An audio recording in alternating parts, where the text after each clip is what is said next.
Civil ನ್ಯಾಯಾಧೀಶಿಯಾಗಿ ಆಯ್ಕೆಯಾದ ಕುಮಾರಿ ಪದ್ಮಾವತಿ ನಾಗಣ್ಣ ಮಾದಿಗರಿಗೆ ಅಭಿನಂದನಾ ಸನ್ಮಾನ. ಕರ್ನಾಟಕ ಬಹುಜನ ಚಳವಳಿ ಸಂಘದ ವತಿಯಿಂದ ಸಿವಿಲ್ ನ್ಯಾಯಾಧೀಶಿಯಾಗಿ ಆಯ್ಕೆಯಾದ ಕುಮಾರಿ ಪದ್ಮಾವತಿ ನಾಗಣ್ಣ ಮಾದಿಗ ಅವರಿಗೆ 20 ಫೆಬ್ರವರಿ 2026ರಂದು ನಗರಸಭೆಯ ಮುಂದಿರುವ ಬಿಆರ್ ಅಂಬೇಡ್ಕರ್ ಅವರ ಮೂರ್ತಿಯ ಮುಂದೆ ಮಾಲಾರ್ಪಣೆ ಮಾಡುವ ಮೂಲಕ ಗೌರವಪೂರ್ವಕವಾಗಿ ಸನ್ಮಾನಿಸಲಾಯಿತು. ಕಾರ್ಯಕ್ರಮದ ಆರಂಭದಲ್ಲಿ ಅಂಬೇಡ್ಕರ್ ಮೂರ್ತಿಗೆ ಮಾಲಾರ್ಪಣೆ ಮಾಡಿ ಗೌರವ ಸಲ್ಲಿಸಲಾಯಿತು. ನಂತರ ಪದ್ಮಾವತಿ ಅವರಿಗೆ ಶಾಲು ಹೊದಿಸಿ ಹಾರ ಹಾಕಿ ಸನ್ಮಾನಿಸಿ ಅಭಿನಂದನೆ ಸಲ್ಲಿಸಲಾಯಿತು. ಈ ಸಂದರ್ಭದಲ್ಲಿ ಮಾತನಾಡಿದ ಸಂಘದ ಸಂಸ್ಥಾಪಕರಾದ ದೇವೇಂದ್ರ ಮಾದರ್ ಅವರು ಪದ್ಮಾವತಿಯವರ ಸಾಧನೆ ಮತ್ತು ನಮ್ಮ ಸಮಾಜಕ್ಕೆ ಹೆಮ್ಮೆ ತರುವಂಥದ್ದು. ಅವರ ಪರಿಶ್ರಮ, ಆತ್ಮವಿಶ್ವಾಸ ಮತ್ತು ಸಂಕಲ್ಪ ಎಲ್ಲ ಯುವಕರಿಗೂ ಪ್ರೇರಣೆಯಾಗಲಿ. ಸಮಾಜದ ಹಿಂದುಳಿದ ವರ್ಗದ ಮಕ್ಕಳು ಉನ್ನತ ಹುದ್ದೆಗಳನ್ನು ಅಲಂಕರಿಸುವ ಮೂಲಕ ಇತರರಿಗೆ ದಾರಿದೀಪರಾಗಬೇಕು ಎಂದು ಹಾರೈಸಿದರು. ನಮ್ಮ ರಾಷ್ಟ್ರಧ್ವನಿ ಪ್ರತಿನಿಧಿಯಾದ ಆಯಿಷಾ ಮುಕಾಶಿ ಅವರು ಮಾತನಾಡಿ ತಮ್ಮ ಅಭಿಮತವನ್ನು ವ್ಯಕ್ತಪಡಿಸಿದರು. ಅದೇ ರೀತಿ ಪತ್ರಕರ್ತರಾದ ಗೋವಿಂದ ಪಾರಿಕ್ ಅವರು ಕೂಡ ಆಶೀರ್ವದಿಸಿ ತಮ್ಮ ಅಭಿಮತವನ್ನು ವ್ಯಕ್ತಪಡಿಸಿದರು. ಜಿಲ್ಲಾ ವರದಿಗಾರರು ಆಯಿಷಾ ಮುಕಾಶಿ. ಕ್ಷಣ ಕ್ಷಣದ ಸುದ್ದಿಗಾಗಿ ವೀಕ್ಷಿಸಿ ರಾಷ್ಟ್ರಧ್ವನಿ ನ್ಯೂಸ್ ಕನ್ನಡ.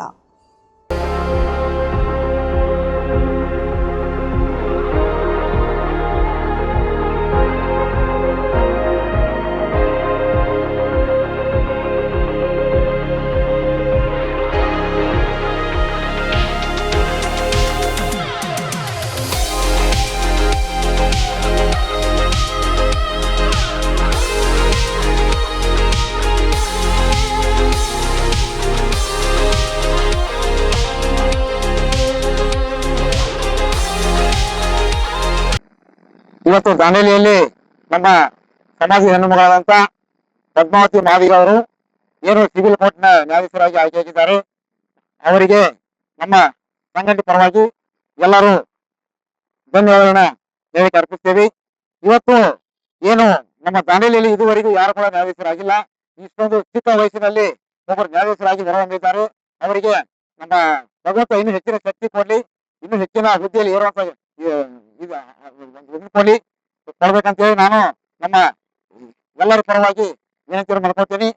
ಇವತ್ತು ಏನು ನಮ್ಮ ಹೆಣ್ಣು ಮಗಳಿದ್ದಾಳೆ, ಅವತ್ತಿಗೆ ಇಡೀ ನಮ್ಮ ಎಲ್ಲ ಜಿಲ್ಲೆಯ ಎಲ್ಲರೂ ಕೂಡ ಇವತ್ತದು ವಾಟ್ಸಾಪ್ ಫೇಸ್ಬುಕ್ ಮಾತ್ರ ಪರಿಚಯ ಆಗಿದೆ. ಅವರು ನಮ್ಮ ಹೆಣ್ಣು ಮಗಳು ಅಂತ ನಮ್ಮ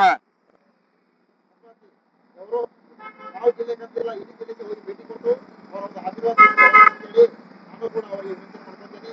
ಇದೇ ರೀತಿ ಮುಂದುವರಿಯಿರಿ, ನಿಮ್ಮಿಂದ ನಾವು ಇರ್ತೇವೆ. ಯಾವತ್ತೂ ಕೂಡ ನೀವು ಒಂದು ಒಳ್ಳೆ ದಾರಿ ನಡೀತೀರಿ, ಅಲ್ಲಿ ನಿಮ್ಗೆ ಸಂವಿಧಾನ ಯಾವತ್ತು ಕೈ ಬರಲ್ಲ ಅಂತ ಹೇಳಿ ನಾನೊಂದು ಈ ವಿಡಿಯೋ ಮುಗಿದ ಹೇಳಿ